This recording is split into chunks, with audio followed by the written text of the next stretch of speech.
All right, good morning, everybody. For those of you who don't know me, my name is Natalie Johnson, and I am one of the Emeralds on our Plexus team here under Melissa. And I want to tell you a few things. One, I am so excited to present to you this morning. I love teaching. I have a lot of things that I love to do. I was a ballroom dance instructor for years. I taught country dance for 12 years. I teach breastfeeding and childbirth. I come from teachers and nurses. And one of the things I have gotten passionate about ever since my daughter, who is now 9.5, was born, I got a nice camera because I wanted to take pretty pictures of her. And I thought, I'm going to learn how to take good pictures. And I took a little course on how to take good pictures. I read a little book, and I have been passionate about taking pictures since then. I would not call it a full business, but it's definitely a side hustle, and I love doing photography. So when I was talking to the other jewels on our team last week, we were talking about whether we wanted to continue Saturday morning calls or not. And a lot of us are feeling like, our participation's been really low.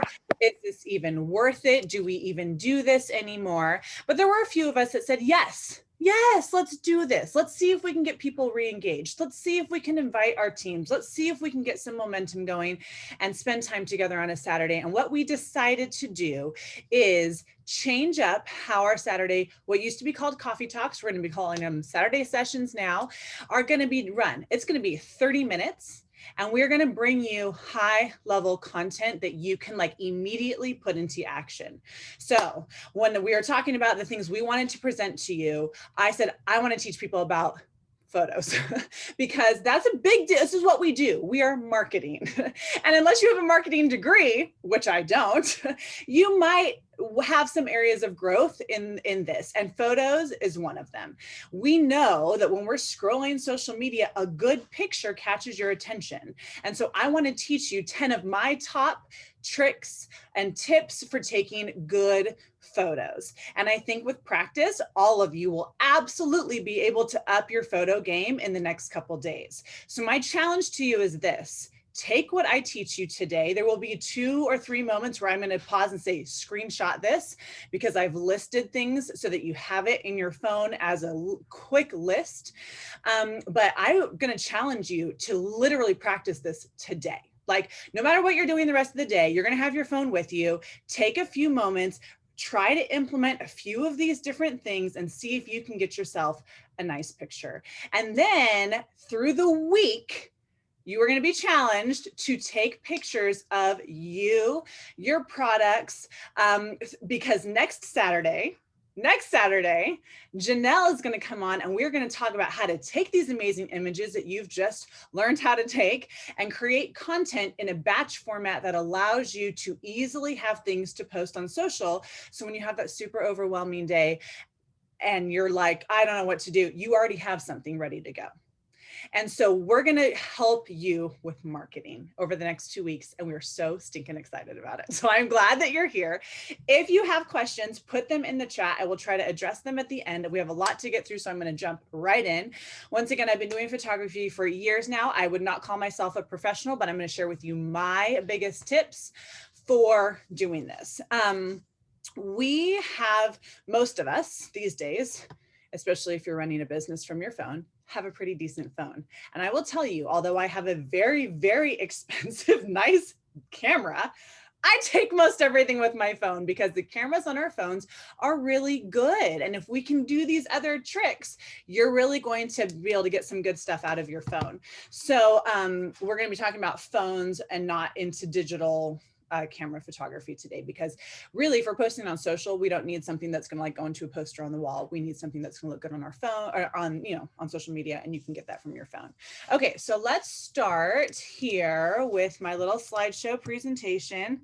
I made you guys a slideshow presentation. So proud of myself. Here we go. All right, let's go ahead and play this. Okay, I just need to not see this full screen. That's gonna work. Can you guys see this?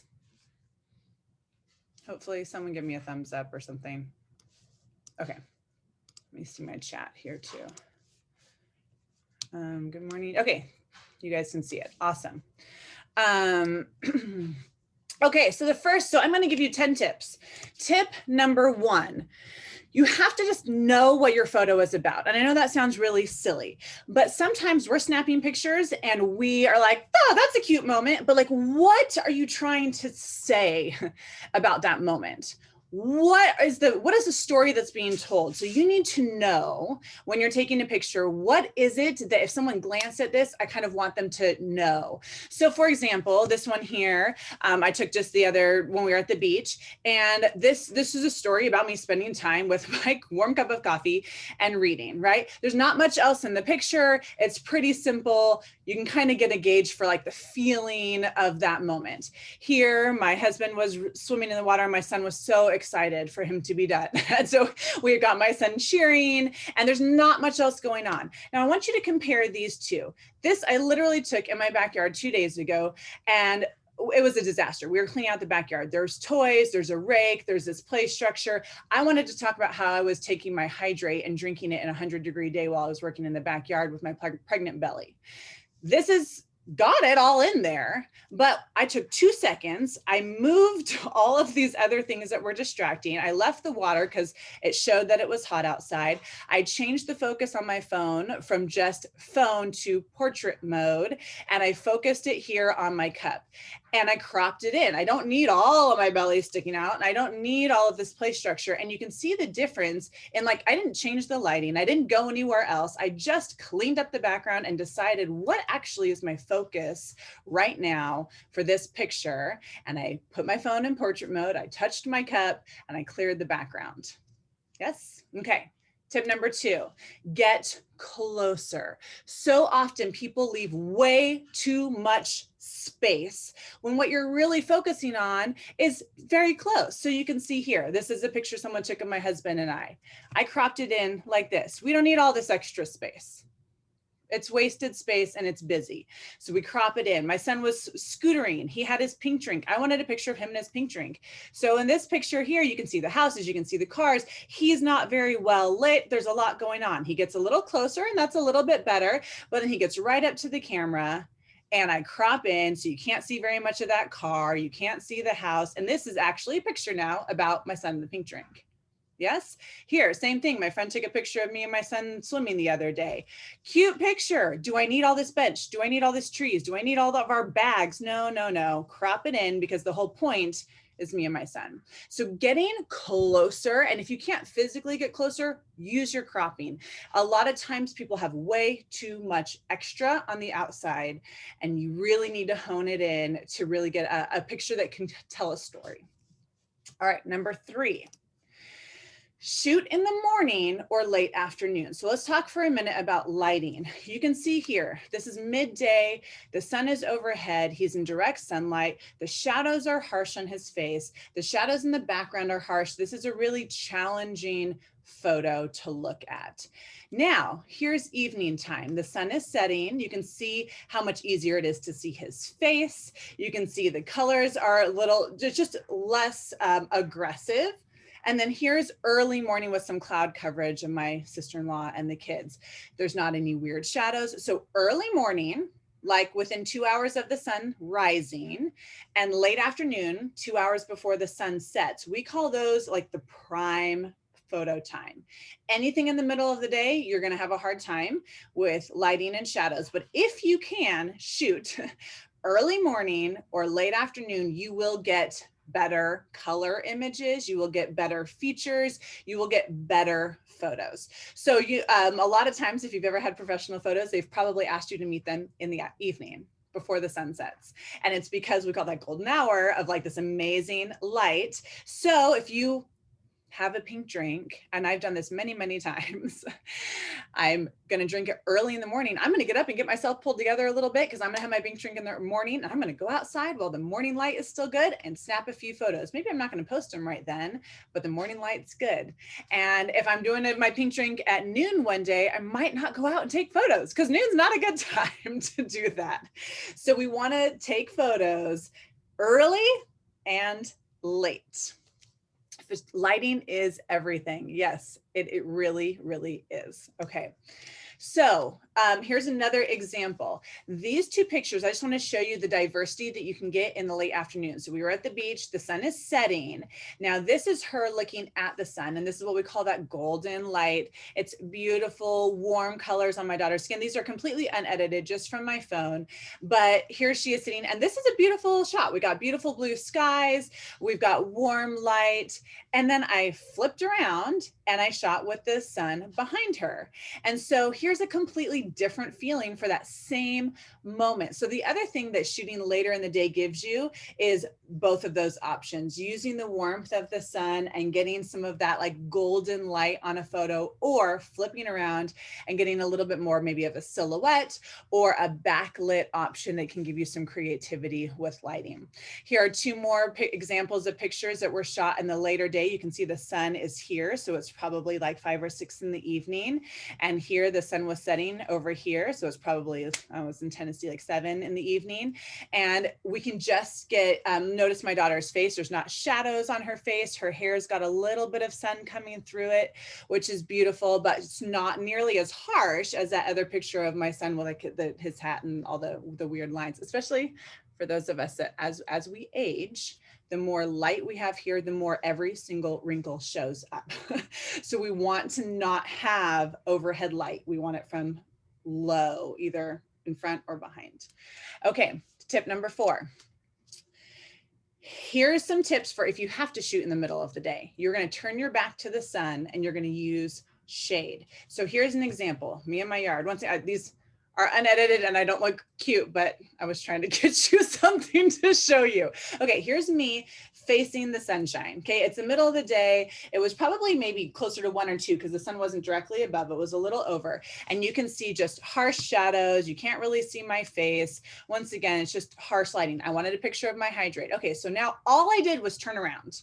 Now the sun's behind me. So here it is behind me a little bit, and you can at least see my face in this one. And I could, on my phone, edit this to be pretty usable. But now look, I step into full shade. So the sun's still behind me and I'm in full shade. The colors in this picture are more vibrant. I've got a lot more to work with. The green is more green, the purple. So this is probably the shot that I would then go in and edit a tiny bit, maybe try to make myself not look so tired. Probably crop out some of my A-cup cleavage, you know, focus it in on the drink. But you can see the difference. This is exactly the same moment. Like I took this picture one right after the other, but this is going to be a lot more usable than this. Is this making sense? Some of you, I'm sure, already know this. Okay. Here's another tip for you. Sorry, I'm not really, hold on. Let me see if there's any questions that I need to address before we move on. Finally started using portrait mode. Woohoo! Doesn't have portrait mode. Is there a way to download some? I have no idea if there's a way to download something that would give you portrait mode. Usually phones have the ability to at least touch on the spot that you want focused, and sometimes it will start to blur the background. Like even in an iPhone on regular photo mode, you can touch where you want it to focus and it will sometimes blur the background. You can edit it in a way that kind of gives you a little bit of a blurry background. But I don't know if anyone knows about an app that would allow you to have like portrait mode on your camera. I think it actually, you have to have like 2 or 3 cameras in order to get that. So if your phone doesn't have multiple cameras, I don't know that it's possible.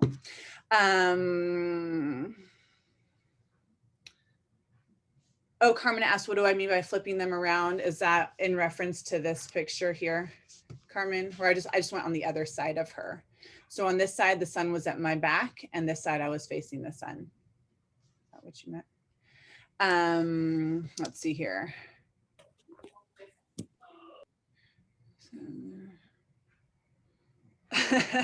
Melissa, you haven't been doing it wrong. You take beautiful photos. And this is, I should say this too. I should preface all this with also, everyone has their own artistic idea of what they want their Instagram or their Facebook to look like. And so these are things that I like to do. But if you feel like that's not my style, I want a different style, that's of course to each their own.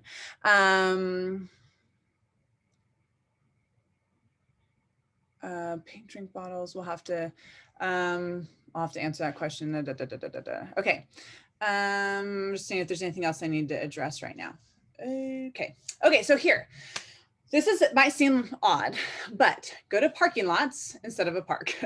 So what this tip means is that when you, let's say you're taking pictures of your kid with their kids' products or something, if you sit someone in full grass, the color of the grass can reflect and make the skin color look a little odd. And it can be really, really hard to edit that out. So if you feel like you take pictures and you've got this like odd coloring sometimes, look at where you're at. And if you are surrounded by green, it can be just too much green and the reflection can be interesting. So if you go on cement, something that's brown, like a gray or a black, you're going to get much better tones of skin color and much easier editing. So I want you just to see here, my daughter is sitting here. I wanted a cute picture of her. I wanted grass. We were out at a beautiful area, but I sat her on a little rock wall with cement, a walk in front of her, so that there wasn't any reflection of green in front of her, but I still got the green in the background. She doesn't look green, but we got the feeling of being at the park, but I put her actually physically on cement. So this is really, you can find a walkway here, same thing. We were at this beautiful park, but we found a patch of dirt and we sat me and these flowers down in the dirt so that the reflection of the grass didn't cause a problem for the coloring of me or the flowers. So finding spaces that have cement instead of grass can be so helpful. Or if you're in grass, find a little patch of dirt and sit your person on or behind that so you don't get reflection of green in their face. Tip number 6. This is something you guys can do like as soon as we get off this call. You're going to find available light in your house by turning off your indoor lights. A lot of times we have overhead light inside and it can interrupt your ability to see natural light that you already have from windows and doors. So I want to give you this quick example here. This is just the other day in our little carriage house. There is a big open door to the side here. This little girl, Audrey, was standing with her back to that open door. All I did was move her to the other side of the table and scoot a tiny bit. And you see the difference in lighting. We didn't turn on any overhead lights. I allowed the light because that side light from a window or a door is going to be like low light from the evening or the morning. Sorry, my kids are playing whistles. Hopefully that's not annoying. And it's beautiful filter light coming through this big open door. But all I did was sneak her over to this side and it changed the photo. Same thing here. I'm sitting with my daughter and this is not a bad photo, but you see this brightly lit window behind us. I grabbed my daughter, flipped her around, and now the brightly lit window is in front of her. And I'm getting a picture of her face and see how beautiful this is. Well lit, she's just facing the window. So going around your house, finding big windows, doors that can be opened, noticing what time of day the light filters through it beautifully. A lot of times that's like middle of the day. So you're gonna shoot outside in the morning and evening and inside in the middle of the day.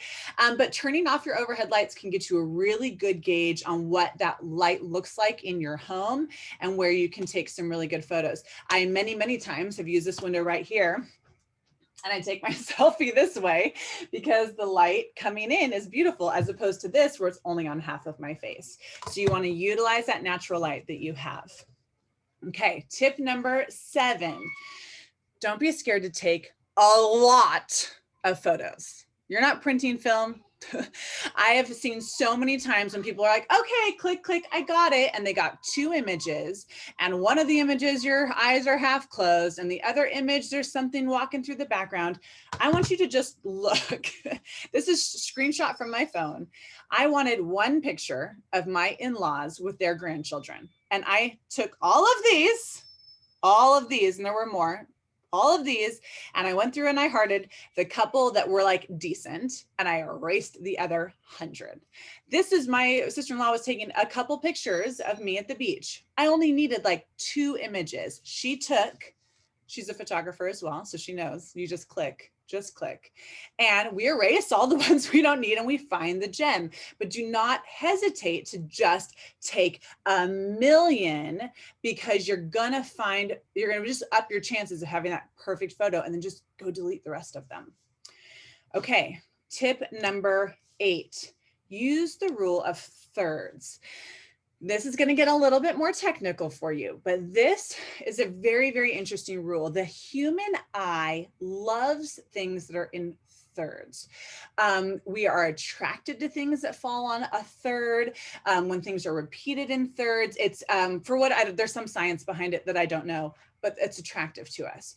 So if you've ever noticed when you are editing a photo, if you are cropping a photo in your phone, a grid shows up. It's this grid, you guys. It is a 3x3 grid because the rule of thirds is a thing in photography world.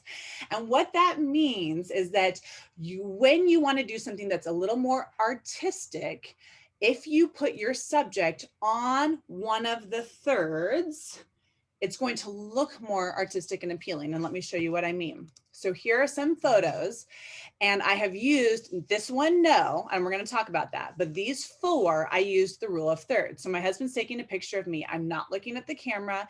It's trying to be a little bit artistic, and he put me on the third. He didn't put me in the middle of the photo. Here, this is a picture of me. We're in Nashville. I'm on the third. Here's my kiddos. The starfish is on a third, and my son, who's the focal front part of this picture, on a third. Here, I used the bottom third. I wanted this to be about my mama needs plexus. So I put that part on the third. So when this is my personal opinion, this moment right here, when you're not looking at the camera and it's a little bit more of an artistic shot, I try to put it on a third, the bottom third, a top third, a right third, it doesn't matter, but on one of those lines is where my subject should fall because it's a little more artistic. Now, look here, I'm looking straight at the camera. I'm in a little spot in our downtown. This is not necessarily a thirds photo. It's not trying to be super artistic. I'm not trying to convey any other story than like, here I am downtown. So I had my husband put me in the middle of this photo, and I'm gonna crop it in a square, post it on my Instagram, great.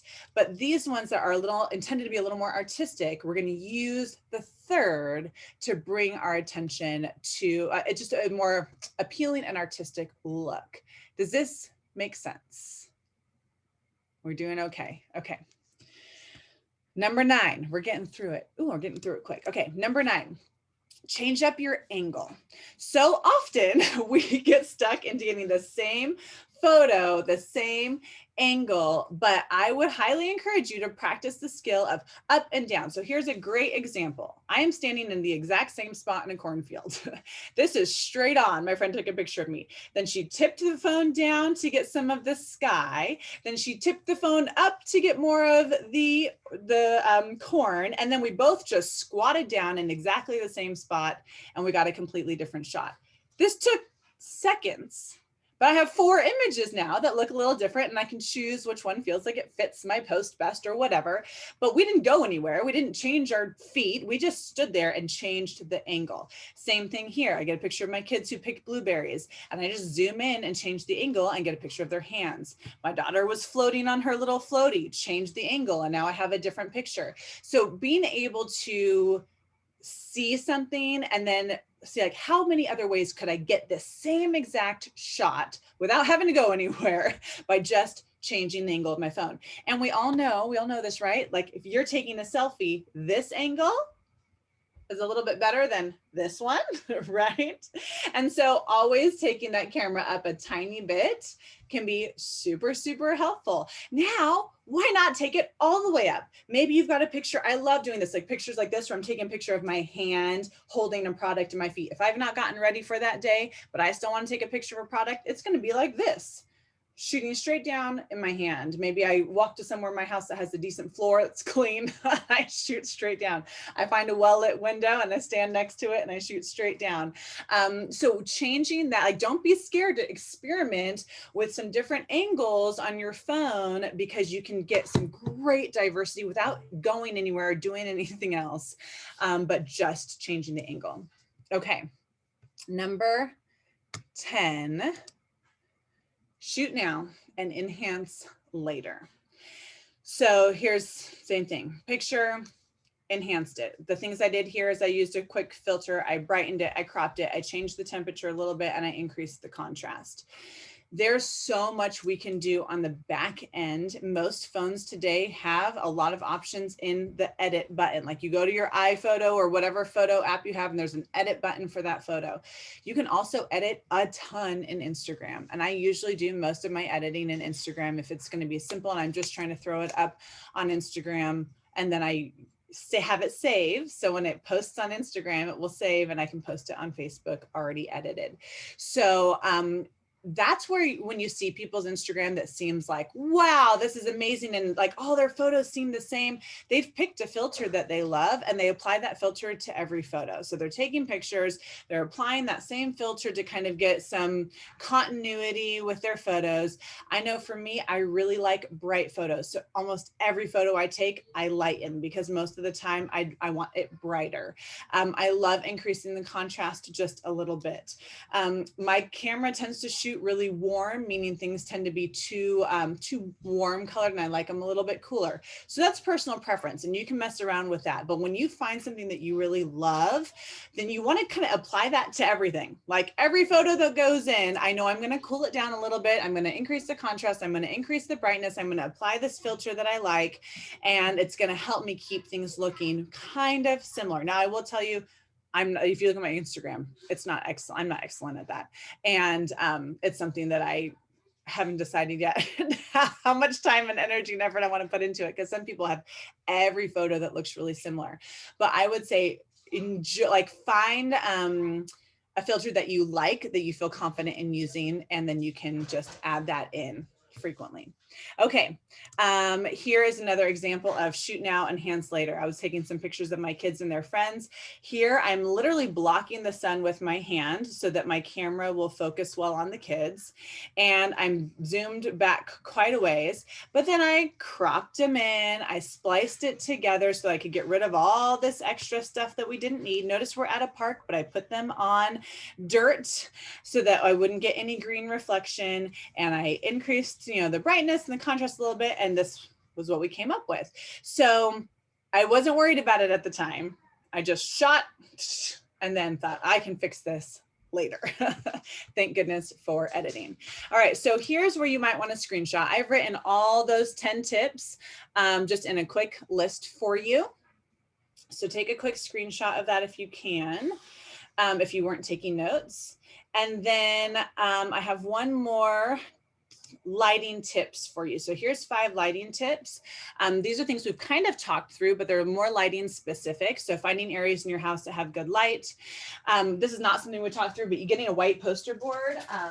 You can get something like this at the 99-cent store, and you can use it to help give you good reflection back. So if you're trying to take a picture and you feel like, gosh, I've got a lot of light coming this way and the shadows and stuff, sometimes something as simple as a white board can give you better lighting. You can also use it behind you if you want to have like a really focused picture of maybe just you and your drink without any distraction. You can always use it behind you. Don't let cloudy skies get you down. Cloudy skies are a photographer's dream. It is like God's filter for light, those beautiful clouds. So if it's a cloudy day, get outside and shoot some pictures, because cloud coverage is the best for getting beautiful lighting. And you can even shoot more in that middle time of day because the clouds are going to filter light. Look for open shade. We talked about that. Shooting in complete shade takes care of all those funny shadows. Sunrise and sunset, and we talked about that. So that's just more kind of lighting specific. Okay, I have 1 minute to take a question. So, let me actually stop sharing this. I'm going to stop the recording. So this is a quick 30-minute thing that everyone can watch, but I will stay on for a few minutes if people have specific questions. I hope this was helpful. I really challenge you to try this today. Like, go through this list of tips and see if you can get yourself some better pictures today and this week with your products, so that by next week, when Janelle's talking about how we can utilize these amazing pictures to get us some good social media content, you've got stuff to use. So take these tips and tricks and put them into use. I'm going to stop the recording, but I will stay on for questions if you have them. Thank you guys so much for being here for our quick Saturday morning session.